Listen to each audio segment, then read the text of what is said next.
Bonjour, nous sommes le samedi 18 juillet 2026 et le sujet est le sud-coréen Hyundai qui avait racheté il y a quelques années Boston Dynamics dans sa très grande majorité. Là, il cherche à racheter la part de SoftBank, le japonais, qui détient dans Boston Dynamics 9,65% afin que Hyundai ait la main mise totale sur l'américain Boston Dynamics. En 2026, Hyundai Motor Group s'apprête à mettre la main sur la totalité de Boston Dynamics, la société américaine de robotique à l'origine de Spot et d'Atlas. On en avait parlé il y a quelques mois.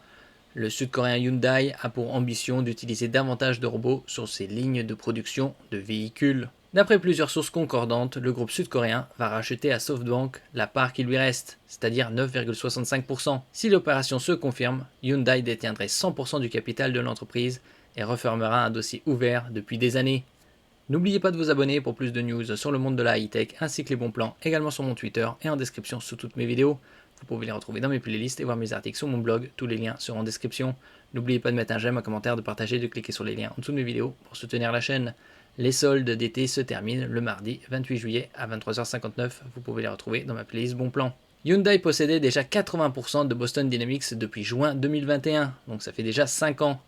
À l'issue d'une transaction qui valorisait alors la société autour de 1,1 milliard de dollars.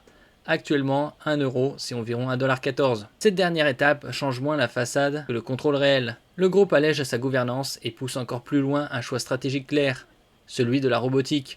La robotique est l'un des secteurs les plus prometteurs de cette décennie et des décennies à venir, couplé à l'intelligence artificielle et également les véhicules autonomes. Tout ça, c'est également lié à l'intelligence artificielle. On a vu l'année dernière, par exemple, une ligne de production du chinois Xiaomi entièrement gérée par l'intelligence artificielle et la robotique. Toujours selon ces mêmes sources, SoftBank, le japonais, a activé une option de vente sur les actions qu'il détenait encore. Le mécanisme est prévu dès le montage conclu en 2020, quand Hyundai est entré au capital. Les modalités financières précises n'ont pas été dévoilées et les estimations de marché évaluent cette part restante à environ 9,65% pour un montant situé entre 325 et 335 millions de dollars. Les ambitions industrielles affichées sont élevées, elles aussi. Une capacité annuelle qui pourrait grimper jusqu'à 30 000 robots humanoïdes, on en avait parlé il y a quelques mois. Ça, c'est les ambitions de Hyundai, notamment les utiliser sur ses lignes de production automobiles. Si le groupe tient ce rythme, Hyundai pourrait faire partie des tout premiers grands constructeurs à intégrer des robots humanoïdes à grande échelle dans sa chaîne de production. Sur le papier, ce rachat à 100% lui donne davantage de marge pour piloter dans la durée et peut-être un jour préparer une introduction en bourse de la filiale. Mieux vaut quand même garder un peu de recul.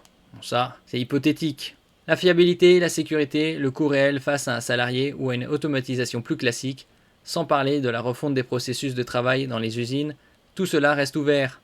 S'ajoutent à cela les craintes sociales liées au remplacement possible de certains emplois. Ça a déjà commencé dans certains secteurs, de plus en plus d'automatisation. Tout ce qui est répétitif, c'est remplacé par l'intelligence artificielle. Pour Hyundai, le défi est donc assez simple à formuler, beaucoup moins à résoudre. Faire de l'avance technologique de Boston Dynamics une activité réellement rentable, sans se raconter d'histoire sur la vitesse à laquelle le marché suivra. Merci pour votre écoute et à la prochaine.